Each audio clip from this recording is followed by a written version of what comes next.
নমস্কার বন্ধুরা, test based রেসিপিতে সবাইকে স্বাগত। আজকে বানাবো সম্পূর্ণ নিরামিষ আলুর দম। আর একই রকম আলুর দম নয়, এই আলুর দমের স্বাদটা কিন্তু হয় বেশ একটু অন্যরকম। আর এই আলুর দমটা লুচি, পরোটা, রুটি, ফ্রাইড রাইস বা পোলাওয়ের সাথে খেতে কিন্তু বেশি ভালো লাগে। সাদা ভাতের সাথে কিন্তু অতটা এই আলুর দম জমবে না। তো ভীষণ সুস্বাদু এই আলুর দম হাতের কাছে থাকা সামান্য কিছু উপকরণ দিয়ে কিন্তু আপনারা বানিয়ে ফেলতে পারবেন। যে কোনো নিরামিষের দিনে বা যে কোনো দিন, বা সামনেই জন্মাষ্টমী আসছে, বা যে কোনো পুজো পার্বণের ভোগে কিন্তু আলুর দমটা বানিয়ে নিতে পারবেন। চলুন তাহলে রেসিপিটা দেখে নেওয়া যাক। আলুর দম বানানোর জন্য এখানে আমি কয়েকটা আলু খোসা সহ সামান্য লবণ দিয়ে প্রেসার কুকারে একটা সিটি দিয়ে সেদ্ধ করে নিয়েছি। আর আলু যদি এইরকম খোসা সহ একটু লবণ দিয়ে সেদ্ধ করে নেওয়া হয়, আলুটা ভালো করে সেদ্ধও হয় আর আলুটা কিন্তু ভেঙে যায় না। তো আমি মাঝারি মাপের আলু নিয়েছি, আপনারা চাইলে ছোট আলু দিয়েও কিন্তু আলুর দমটা করতে পারেন। এবার আলুটা ভালো করে ঠান্ডা করে নেওয়ার পর আলুর যে খোসা সেটাকে ছাড়িয়ে নিচ্ছি। আর অল্প অল্প গরম থাকা অবস্থাতেই কিন্তু খোসাগুলোকে ছাড়াবেন, তাহলে খোসাটা ছাড়াতে সুবিধা হবে। পুরোপুরি ঠান্ডা হয়ে গেলে অনেক সময় কিন্তু আলুর এই খোসা উঠতে চায় না। তো আমি সমস্ত আলুর খোসাগুলোকে ছাড়িয়ে নিয়েছি। আলুগুলো যেহেতু মাঝারি মাপের, তাই আলুগুলোকে আমি মাঝখান থেকে কেটে দুটো ভাগ করে নিচ্ছি। এতে করে রান্না করলে ভেতরে ভালো করে মশলাগুলো ঢুকবে, আলুটা রান্না করলে খেতে ভালো লাগবে। এবার কড়াই একটা গ্যাসে বসিয়ে দিয়েছি আর আমি একটা মশলা তৈরি করব। এখানে নিয়ে নিয়েছি 1 চা চামচ মতন গোলমরিচ, সামান্য এক টুকরো এখানে জায়ফল নিয়েছি। খুব বেশি কিন্তু জায়ফল দেবেন না, তাহলে কষা হয়ে যাবে।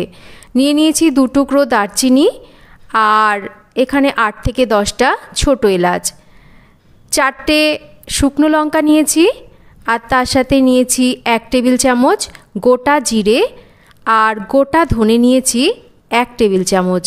জিরে ধনের পরিমাণ কিন্তু সমান নিয়েছি। এবার গ্যাসের ফ্লেমটাকে কমিয়ে রেখে এই মশলাটাকে একটু ভেজে নেব। মশলা ভাজতে ভাজতেই দেখবেন, বুঝতে পারবেন মশলার রঙটা বদলে যাচ্ছে আর একটা সুন্দর গন্ধ বেরোতে শুরু করছে।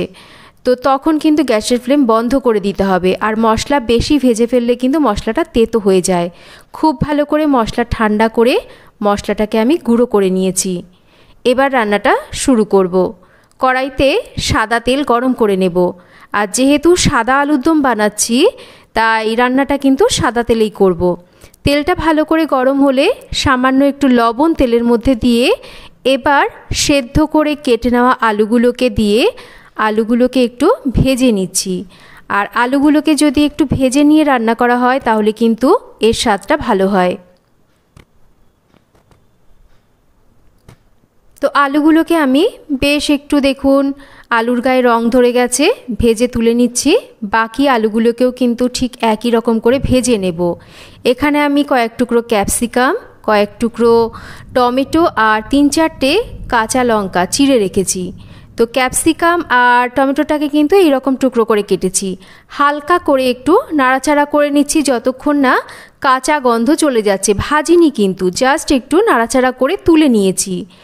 এবার ওই তেলের মধ্যে 1 চামচ ঘি মিশিয়ে দিয়েছি আর দিচ্ছি 1 চামচ আদা কাঁচা লঙ্কা বাটা। এবার আদা কাঁচা লঙ্কা বাটাকে একটু ভেজে নিচ্ছি। একটা মশলার পেস্ট আমি এখানে বানিয়ে নিয়েছি, আপনাদের বলে দেব কি মশলা আমি এখানে বানিয়েছি। তো মশলার পেস্টটাকে এবার ঢেলে দিচ্ছি আর মশলাটাকে একটু ভালো করে আমি কষিয়ে নেব।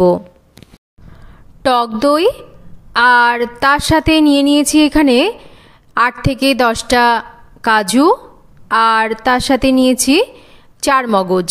তো একদম জল ছাড়া আমি কিন্তু মিহি পেস্ট তৈরি করে নিয়েছি। আর যতক্ষণ না তেলটা ছাড়ছে মশলাটাকে কিন্তু কম আঁচে রেখে ভালো করে কষাতে হবে। কম আঁচে রেখে না কষালে, যেহেতু এখানে টক দই, কাজু, 4 মগজ আছে, মশলা নিচে থেকে ধরে যাবে। মশলা ভালো করে তেল ছেড়ে দিয়েছে। এবার ভেজে নেওয়া আলুগুলোকে মশলার মধ্যে দিয়ে দেব এখানে স্বাদ মতন লবণ, তার সাথেই দেব স্বাদ মতন মিষ্টি, আর যে মশলাটাকে আমি ভেজে গুঁড়ো করে রেখেছি সেই মশলা থেকে কিছুটা মশলা দিয়ে দেব, আর কিছুটা মশলা রেখে দেব, পরে ব্যবহার করব। এই রান্নাতে কিন্তু আর অন্য কোনো এক্সট্রা জিরে, ধনের গুঁড়ো বা লঙ্কার গুঁড়ো কোনো কিছু দেওয়ার প্রয়োজন নেই। এই মশলাতেই কিন্তু রান্নার সুন্দর একটা ঘ্রাণ আর স্বাদ হয়। তো এবার একটু ভালো করে 3-4 মিনিট কষিয়ে নিয়েছি। এবার মশলা মানে যে আমি দইয়ের মশলাটা বানিয়েছি সেই পাত্রটাকে ধুয়ে এখানে কিছুটা জল দিচ্ছি। তো খুব বেশি জল দেওয়ার দরকার নেই, আলু সেদ্ধ করাই আছে, তো অল্প করে জল দিচ্ছি গ্রেভির জন্য। ঝোলটা ফুটতে শুরু করেছে, ঢাকা দিয়ে আরও 4-5 মিনিট আমি রান্না করে নিচ্ছি। 4-5 মিনিট পর দেখুন আলুর দম কিন্তু আমাদের প্রায় হয়ে এসছে। এবার যে আমি ক্যাপসিকাম, টমেটো আর কাঁচা লঙ্কা হালকা করে তেলের উপর নাড়াচাড়া করে তুলে রেখেছিলাম সেগুলোকে দেব, আর যে ভাজা মশলাটা আমি কিছুটা সরিয়ে রেখেছিলাম সেই ভাজা মশলাটাকে এই আলুর দম নামানোর আগে দিয়ে দেব। ভালো করে আরও একটু মিনিট 2 নাড়াচাড়া করে নেব। দেখুন আলুর দম কিন্তু সুন্দরভাবে আমাদের তৈরি হয়ে গেছে, তেলটাও সেপারেট হতে শুরু করেছে। ঠিক এই রকম অবস্থায় নাবিয়ে নিতে হবে। খুব বেশি শুকনো করে নাবালে কিন্তু, যেহেতু এর মধ্যে টক দই আর কাজু চারমগজ আছে, এটা একদম শুকিয়ে যাবে। তো দেখুন আলুর দম আমি নাবিয়ে নিয়েছি, একদম আলুর দম আমাদের তৈরি। গরম গরম রুটি, লুচি, পরোটা বা ফ্রাইড রাইস, পোলাওয়ের সাথে আলুর দমটা খেতে কিন্তু অসাধারণ লাগে। তাছাড়া আগেই বলেছি সামনে জন্মাষ্টমী আছে, জন্মাষ্টমীতে আপনারা কিন্তু ভোগেও এটা বানিয়ে নিতে পারেন। আশা করছি আমার আজকের এই সম্পূর্ণ নিরামিষ আলুর দমের রেসিপি আপনাদের সবার ভালো লেগেছে। রেসিপি ভালো লাগলে লাইক করবেন, কেমন লাগলো রেসিপিটা একটা কমেন্ট করে জানাবেন, আর আশা করি আপনারাও রেসিপিটা বাড়িতে বানিয়ে আমাকে জানাবেন। তো চ্যানেল যদি সাবস্ক্রাইব করা না থাকে চ্যানেলটাকে অবশ্যই করে সাবস্ক্রাইব করবেন। সবাই ভালো থাকবেন, আবার ফিরে আসবো নতুন কোনো রেসিপি নিয়ে।